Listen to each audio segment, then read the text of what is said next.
Hi! Hello! అందరికీ నమస్తే. నేను సుపర్ణ. సుపర్ణ ఫ్లేవర్స్‌కి అందరికీ స్వాగతం. మనం ఫ్రాన్స్ అంతా చూసేసాం. ఇప్పుడు స్విట్జర్లాండ్‌లోని అందాలు చూడబోతున్నాం. స్విట్జర్లాండు యూరప్ కంట్రీస్ అన్నిట్లోకి మోస్ట్ బ్యూటిఫుల్ ప్లేస్‌గా చెప్తారు.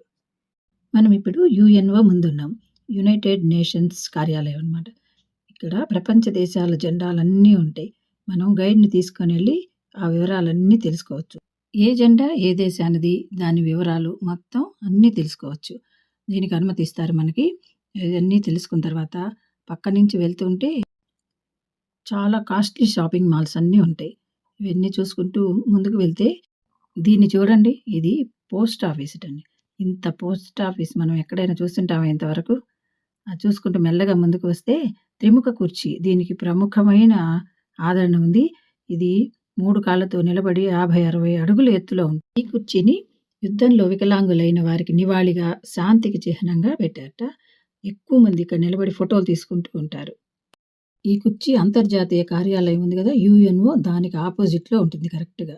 అక్కడి నుంచి మనం మెల్లగా వస్తూ ఈ ఫౌంటైన్ దగ్గరికొస్తున్నాం. జెట్ డీఓ ఫౌంటైన్ అంటారట దీన్ని. ఇది జెనీవాలోని జెనీవా సరస్సులో అత్యంత ప్రముఖమైన ఫౌండేషన్. యూరప్ కంట్రీస్ అన్నిట్లో కన్నా పెద్ద ఫౌంటైన్ ఇదేనట. ఈ ఫౌంటైను 150 అడుగుల ఎత్తు వరకు పైకి వెళ్ళి 100 మీటర్ల వరకు నీటిని వెదజల్లుతూ ఉంటుందిట. నైట్ టైమ్ లైట్ల కాంతుల్లో ఇంకా చాలా బావుంటుంది. పర్యాటకులందరూ ఎక్కువగా ఆ టైంలో వస్తారు. ఈ నదిలో బోట్ రైడింగులు బాగా జరుగుతూ ఉంటాయి. తర్వాత నది ఒడ్డునున్న వాకింగ్ పాత్ మీద బాగా నడుస్తూ ఉంటారు ఎక్కువగా. సైక్లింగ్ చేస్తూ ఉంటారు. అందమైన ఈ వాతావరణం చూడండి. ఆల్ప్స్ పర్వతాలు, నది, నదిలో బోట్ రైడింగ్‌లు ఇవన్నీ చూసుకుంటూ ఫుట్‌పాత్ మీద నడుస్తూ, సైక్లింగ్ చేస్తూ హ్యాపీగా, సంతోషంగా గడుపుతుంటారు. ఎక్కువ మంది ఈ ఫుట్‌పాత్ మీద నడవటానికి ఇష్టపడతారటండి ఇక్కడ జనాలందరూ. ఎక్కువ టైము ఇలా వాకింగ్ చేస్తూ, సైక్లింగ్ చేస్తూ గడుపుతుంటారట. ఇక్కడ కొంచెం సేపు వాకింగ్ చేస్తూ, ఈ అందాలన్నిటిని తనివితీరా ఆస్వాదించిన తర్వాత ఇక్కడి నుంచి బయలుదేరాం. నైట్ రెస్ట్ తీసుకొని మర్నాడు ఉదయాన్నే ఈ జెనీవాలోని విలేజ్ అట్మాస్ఫియర్ ఎలా ఉంటుందో చూద్దామని బయలుదేరాం. ఈ అందమైన వాతావరణం చూడండి ఎలా ఉందో.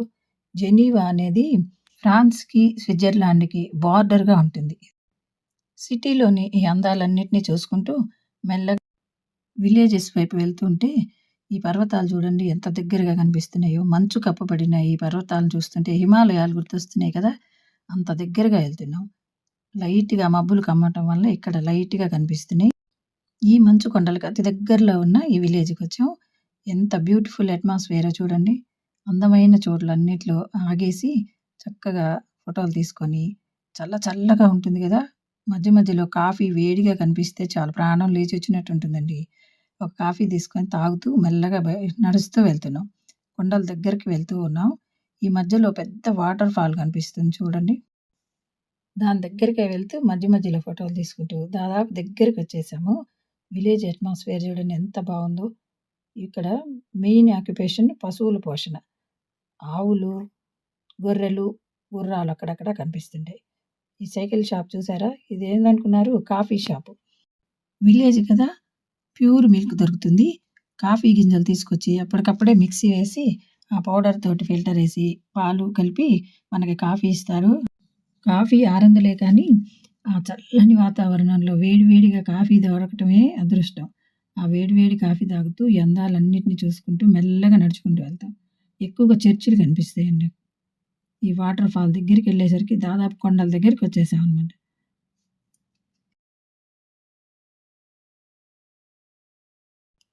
ఇక్కడ కనిపించే ఈ షెడ్‌లన్నీ పశువుల కోసం వేసినవేనండి. పశువులకి, వెహికల్స్‌కి అన్నిటికీ షెడ్‌లు వేస్తారు. విపరీతమైన చలి గదా! అందుకని అన్నిటికి షెడ్‌లు వేస్తారు. ఇక్కడ ఆవులుంటాయండి. అదిగో చూడండి వస్తున్నాయి. బాగా బలిష్టంగా ఏనుగుల్లాగా ఉంటాయండి. వీటికి మేత అన్‌లిమిటెడ్. చూడండి పశువులను వదిలేస్తారు స్థలాల్లో. చక్కగా తిని రోజుకు 20, 30 లీటర్లు పాలిస్తాయట. ఈ విలేజ్‌లన్నిటిని చూసుకుంటూ హ్యాపీగా ఎంజాయ్ చేస్తూ, దొరికిన చోటల్లా కొంచెం కొంచెం కాఫీ తాగుతూ ముందుకొస్తే ఈ విలేజ్ చూడండి ఎంత బావుందో. పచ్చదనం అంటే ఇదేనేమోనండి. ఇంత పచ్చదనం ఎక్కడ కనిపిస్తుంది మనకి చూడండి.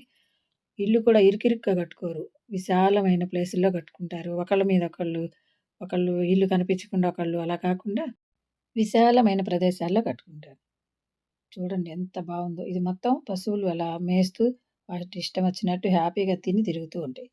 ఈ లేక్ చూడండి ఎంత బావుందో! ఆల్ప్స్ పర్వతాల మధ్యలో నుంచి వస్తుందట.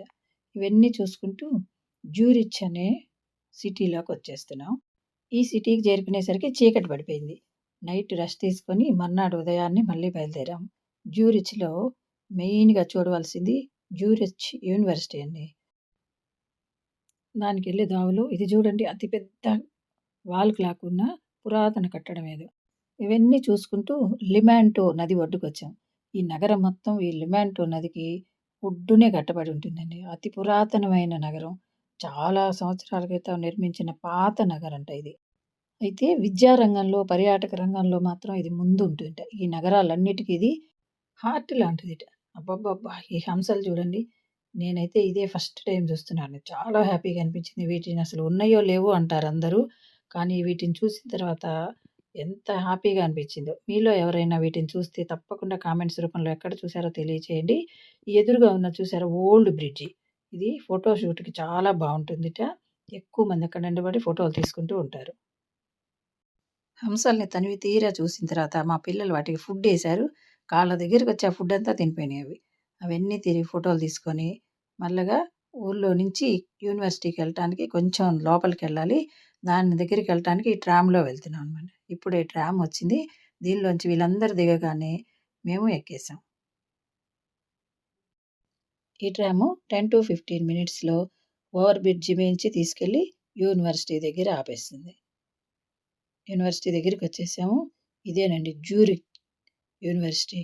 ప్రతిష్టాత్మకమైన యూనివర్సిటీలో చేరాలని, చదవాలని ఇక్కడ యూరప్ కంట్రీస్‌లో వాళ్ళకి, అన్ని కంట్రీస్ వాళ్ళకి ఒక డ్రీమ్‌ట.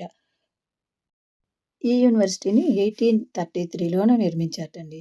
ఇది Switzerland federal institute of technology అని దీని పేరు. ఇది ప్రతిష్టాత్మకమైన యూనివర్సిటీల్లో నంబర్ 1 నోబెల్ బహుమతి పొందిన ఆల్బర్ట్ ఐన్‌స్టీను, విలియం కార్నాల్డ్ ఇలాంటి వాళ్ళందరూ చదివిన పెద్ద యూనివర్సిటీ ఇది. ఈ రీసెర్చ్ సెంటర్‌లో medicine, immunology, neuro sciences, genetics, structural biology, economics వీటన్నిటిలో రీసెర్చ్ చేయొచ్చుట. ఈ యూనివర్సిటీలో సీట్ రావడం గొప్ప అదృష్టంగా భావిస్తారట. ఈ పిల్లలందరూ ఎంత అదృష్టవంతులో కదా! చక్కగా క్లాసులయిపోగానే పక్కనున్న కెఫే బజార్‌లలో కూర్చొని హ్యాపీగా తింటున్నారు. మనం కాఫీ తాగినట్టు వీళ్ళు హాట్ డ్రింక్స్ తాగుతున్నారండి. ఇవన్నీ తినేసి, తాగేసి రూములకెళ్తారట. ఇది ఈ స్టూడెంట్స్ అందరూ ఉండే హాస్టల్. ఈ హాస్టల్‌కి బయట ఇలా ఉంటాయి. చక్కగా కూర్చొని తినేస్తున్నారు వీళ్ళందరూ. ఇలా తిని అప్పుడు రూములకెళ్తారట. 2 గంటల సేపు యూనివర్సిటీలోను, ఈ హాస్టల్ దగ్గర ఇవన్నీ చూసి రోడ్డు మీదకొస్తే ట్రామ్ చూడండి మా పక్క నుంచే ఎళ్తుంది. అలాగే ఈ రోడ్డు మీద నుంచి చిన్న ఆటో వస్తుంది చూడండి. ఈ సిటీలన్నిట్లో నాకు 2 ఆటోలు కనిపించాయండి మొత్తం. ఇప్పటికే 7:30 అయింది. అయినా ఎండ చూడండి ఎలా ఉందో. ఈ యూరప్ కంట్రీస్ అన్నిట్లోని దాదాపు 10% జర్నీ ఈ టన్నెల్స్‌లోనే ప్రయాణం చేయాల్సుంటుంది. దాదాపు 10-15% వరకు ఈ టన్నెల్‌లోనే ఉంటుందండి జర్నీ అంతా. పెద్ద పెద్ద టన్నెల్స్. ఈ నైట్‌కి స్టే చేయాల్సిన ప్రాంతానికొచ్చాం. ఇవి క్యారవాన్స్ అండి. ఒక క్యారవాను డబుల్ బెడ్‌రూమ్ ఫ్లాట్ లాగా ఉంటుంది. కిచెన్‌తో సహా అన్నీ ఉంటాయి. ఈ క్యారవాన్‌లో నైట్ ఉండి చక్కగా వంట చేసుకొని తినేసి మర్నాడు పొద్దున మళ్ళీ బయలుదేరాం. ఇన్ ఇంట్రా లేక్‌కొచ్చాము. ఈ నగరం ధూన్ సరస్సు, బ్రయోన్ సరస్సు ఈ రెండిటి మధ్యలో ఉంటుంట. అక్కడ ఏర్పడింది కాబట్టి ఇంట్రా లేక్ అననే పేరు వచ్చింట. 2 సరస్సుల మధ్యలో ఉంటుంది కాబట్టి. దీనికి ఇంకో పేరు కూడా ఉంది. టాప్ ఆఫ్ ది యూరప్ అని కూడా అంటారట. హైయెస్ట్‌లో ఉంటుందండి ఇది. ఇంకా పైన పర్వతాలే. పర్వతాలకు దగ్గరలో అతి చేరువలో ఉంది. మొత్తం అంతా ఐస్‌తో ఎలా నిండిపోయిందో చూడండి. కిందంతా ఐసు, పర్వతాల నిండా ఐసు మొత్తం ఐసుతో నింపబడిపోయింది. ఇందులో నడవటం కూడా చాలా కష్టమండి. దీనిలో నడవటానికి ప్రత్యేకమైన బూట్లుంటాయట. ఉన్నవాళ్ళు యేసుకుంటారు. లేని వాళ్ళకి అక్కడ రెంట్‌కి కూడా ఇస్తారట. అవేసుకొని నడిచేవాళ్ళు, స్కేటింగ్ చేసేవాళ్ళు చేస్తుంటారిక్కడ. పారాగ్లైడింగ్ ఇక్కడ ఫేమస్. చుట్టూతా కొండల పైన హెలికాప్టర్లు తిరుగుతూ ఉంటాయండి. ఏ నిమిషంలో ఎవరికైనా ప్రమాదం జరగవచ్చు అని చూస్తూ ఉంటాయి. వాళ్ళకి ఇన్ఫర్మేషన్ ఎళ్ళగానే కిందకొచ్చేసి వాళ్ళని రక్షిస్తుంటారట. పైన ఎప్పుడు చక్కర్లు కొడుతూ ఉంటాయి హెలికాప్టర్లు. ఇక్కడి నుండి పారాగ్లైడింగు, హైకింగు, స్కీయింగు ఇవన్నీ చేస్తున్నారు. బాగా ఎక్స్‌పీరియన్స్ ఉన్నోళ్ళటుంది. బాగా చేస్తున్నారు ఇవన్నీ. మేము చూస్తూ కూర్చునిపోయాం. అదిగో వెళ్తున్నారు చూడండి ఇంకో పారాగ్లైడర్. అక్కడి నుంచి కొంచెం ముందుకెళ్తే ఇక్కడ రోప్ వే ఉంది చూడండి. రోప్ వేలో చాలామంది ఎళ్తున్నారు. వెళ్తూనే, వస్తూనే లోపల కూర్చొని మనం చూస్తూ ఉంటే చాలా భయమేస్తుంది. ఎంత భయంగా ఉంటుందో వీటి మీద నుంచి ఎళ్తున్నాను. లోపల నుంచి చూస్తే ఇలా కనిపిస్తుంది. రోప్ వేలో ఆ చివరికెళ్ళిపోయి అక్కడి నుంచి మామూలు రోడ్డు మార్గం దగ్గరికొచ్చాం. మంచు కొండల్లో కొద్దిసేపు గనక ఉన్నామంటే గడ్డకట్టుకుపోయేటట్టు ఉన్నామండి. అంత మంచు, ఆ చలిని చూస్తే భయమేసింది. కానీ ఎలా ఎళ్ళొచ్చామో తెలీదు. అక్కడి నుంచొచ్చి సిటీలోకి ఎంటర్ అయ్యాం మళ్ళీ. ధూమ్ సరస్సు అని చెప్పుకున్నాం గదా! ఆ సరస్సు చూడండి ఎంత అందంగుందో. బ్రిడ్జి మీదంతా ఫ్లవర్స్‌తో ఇలా డెకరేట్ చేసి ఉంటాయి. ఎంతసేపైనా ఇక్కడే కూర్చుందాం అనిపిస్తుందండి.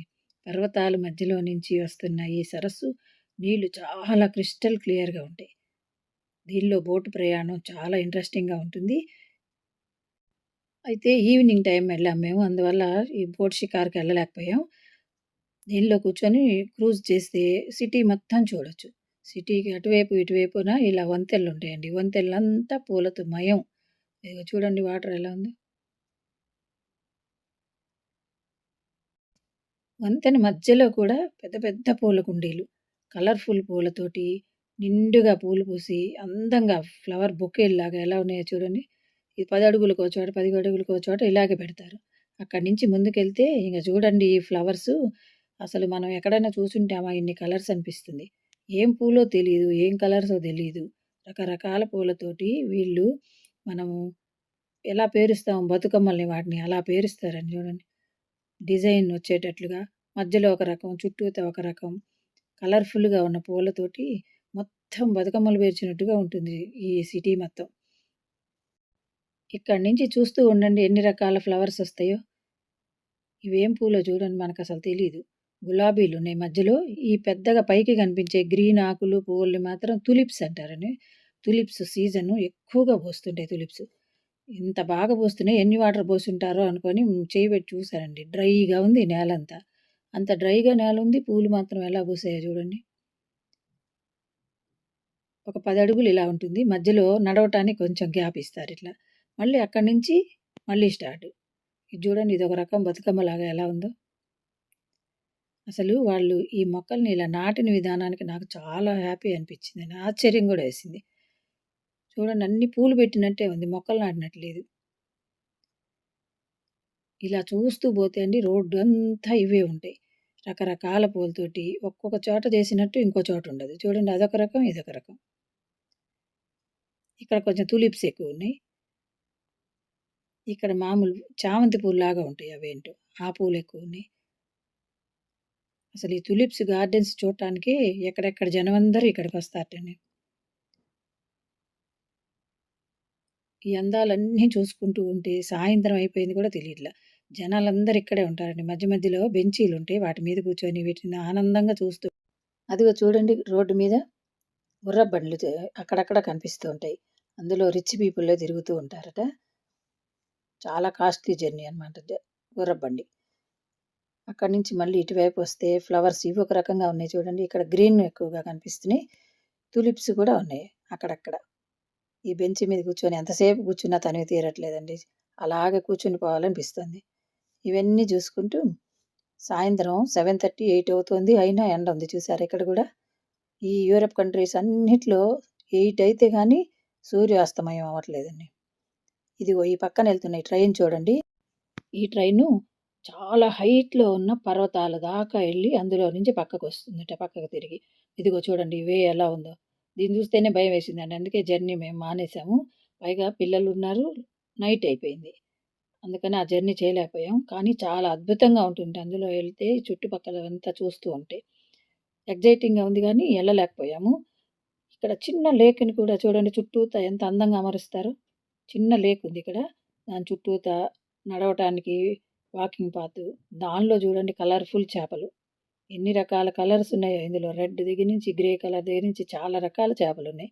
చాలా అందంగా అనిపించింది. ఇవన్నీ చూసుకుంటూ ముందుకెళ్ళాము. ఈ పక్కనేమో హిల్స్, మౌంటైన్స్ ఇవి చూడండి ఎలా ఉన్నాయి. మంచుతో కప్పినవన్నీ. ఆపోజిట్‌లోనేమో షాపింగ్ మాల్స్. ఈ షాపింగ్ మాల్స్ అత్యంత కాస్ట్‌లీ అయిన షాపింగ్ మాల్స్ అండి. ఇక్కడ ఉండే వాళ్ళందరూ ఈ జ్యూరిచ్‌లో గాని, ఇంటరాలేకన్‌లో అత్యంత ధనవంతులుంటారట. ఇది ధనవంతులుండే దేశంగా గూడా జెప్తారు. ఇక్కడ పరిశ్రమలు అభివృద్ధి అలాగే ఉంటుంది. అలాగే జీఎస్టీలు గూడా ఎక్కువుంటాయిట. యూరప్ కంట్రీస్ అన్నిట్లోని స్విట్జర్లాండ్‌కి అత్యధిక పన్నులు వసూలు చేసే దేశంట ఇది. అందుకే రిచ్‌గా ఉంటుంది ఇది అంతా. దీంట్లో పరిశ్రమలు ఎక్కువగా ఉంటాయి. అలాగే ఆదాయం అలాగే ఉంటుంది. ఖర్చులు కూడా అలాగే పెడతారు.